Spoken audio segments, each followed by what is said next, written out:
Shout his out son. Alan. I pitched against his son. Yeah, Alan. Or Yeah. maybe it was Alan's brother. Yeah, Something shout like out that. Alan, though, if Stud. he's watching. Stud. Yeah, his dad played for the Yankees. When I found out, I was like, oh, that's pretty sick. All right, here, let's get into it. Detroit Lions, screw the Yankees. We're talking about the Lions, baby. We're going to break down two different things here, kind of all in one. We had them two segments kind of first off. But Brad Holmes. Injuries on the Detroit Lions. We're getting into the trade talk here. We're going to talk about, with all these injuries, everything going on. Really, too, not even like the defensive line doesn't really have injuries, but like this secondary, injuries are hitting them. Running backs, injuries are hitting them. Is it time, and I feel like it's a must right now, that Brad Holmes has to step up and make a move, and he has to go trade for someone. And like to me, it is a must. If we end up going, and I said it on the heavyweights, if we Easy asked me, he was like, if they don't make a trade at the deadline, are they still contenders? They are, but they go like right there to the very edge because you need another piece. And seeing the Eagles make another piece, I could put almost my whole life that the 49ers make some sort of move before next Tuesday. Lucas said it perfectly. Contenders make moves. Contenders are constantly looking around to make moves. How, like, these guys do it, Broder. If you're a contender and you're a top dog, you are always looking to add at the deadline. It's like that in any professional sports league. When the deadline comes and you're looking to make a push, you add pieces. To me, and I don't know, did we put it in the chat already? Do you want the poll? 4 different things. This is what we're going to talk about. DB, corner, running back, defensive line, and the odd one out was kind of wide receiver. But those 3, to me, those are the top 3 to me.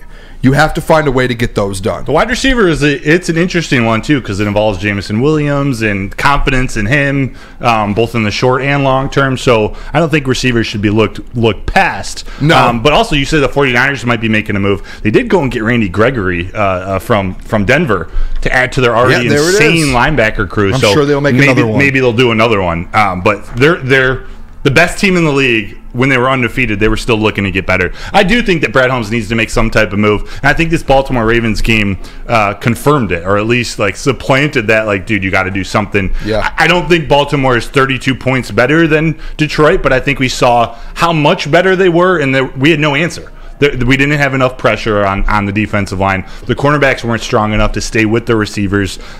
With the defensive line not getting there, the linebacker crew, Derek Barnes, it was probably his worst game of the day, of the year, of the season. Nobody played well. And then on the offensive side, there was nothing that they could get going from the start. And it feels like they were playing catch-up all game, but they had no answer. I mean, Gibbs played well, but he got a lot of his in the second half, and there was no pressure. Yeah. You need someone to be able to answer in that first half. Ravens go down first drive and score. You need to be able to go and put that drive together right back and answer, or stop them that very next drive if you're going to go 4 and out. Yeah, so that's my thing. I truly believe, I don't know, we haven't been in this position in Detroit to where you're buying at the trade deadline. I don't remember in my lifetime when we're sitting here like we need to buy. So I don't know how many moves some of these teams make at the deadline, but I think that you should sit here and you should make 3 moves, and it should be a must. 1, whether you go and trade for a running back like a Delvin Cook, or you go and if you don't want to give so many, like if you want to bring 3 guys in and you don't want to give a ton up for each guy, the Leonard Fournette or a free agent running back. Go bring some depth in that running back, because you're going to keep getting these injuries. David Montgomery's, he's shown it. He's been hurt twice already. In the playoffs, if he gets hurt, you're going to want a 3rd guy. And the Lions want to use him like they've been using him, which is a way that it's an increased injury chances. Yeah, and then the second one, this is the biggest one to me personally, is an edge rusher, defensive lineman. Ding, ding, ding. You have to go find someone. I know the heavyweights, and Nick did a reel for the heavyweights. I believe it was Brian Burns. I don't care who you get, Chase Young. I don't care who it is. I don't even care if it's like a big time star. I just want a very good edge rusher to complement Aiden Hutchinson. Go look at it. Go find something. Figure something out, Brad Holmes.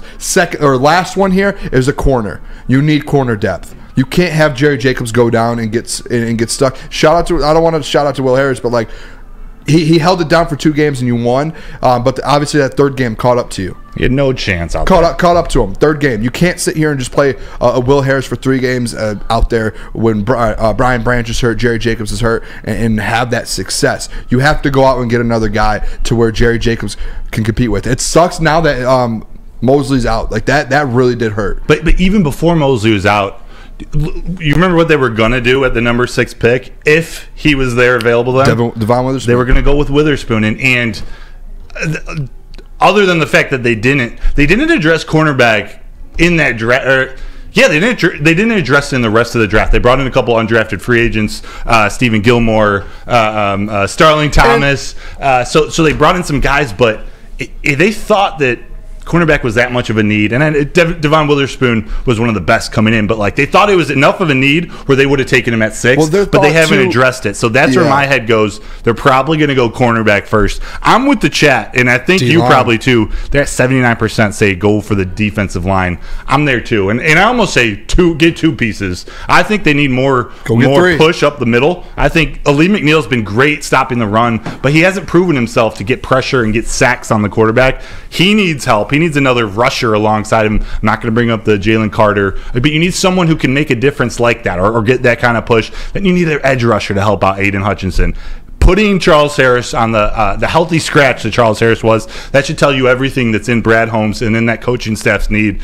He has been lining up on the other side of Aiden all year and just not able to win these one-on-one battles. You got to have someone, whether it's Chase Young, Justin Houston, somebody on the other side helping out Aiden Hutchinson, and then that helps out the cornerbacks too. So I think you get all 3 of them. Can I give you a name? Give me one. We've talked about this before. Sue.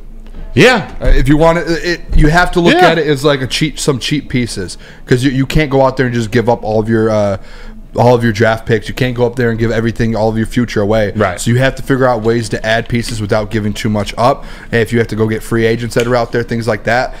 So I'm saying like a suit. Like if you want to add 3 or 4 pieces, that's one of them. Corner, real quick. Yes. And I get why they didn't address it in the draft. If Witherspoon was there, he was a good enough prospect that you do that.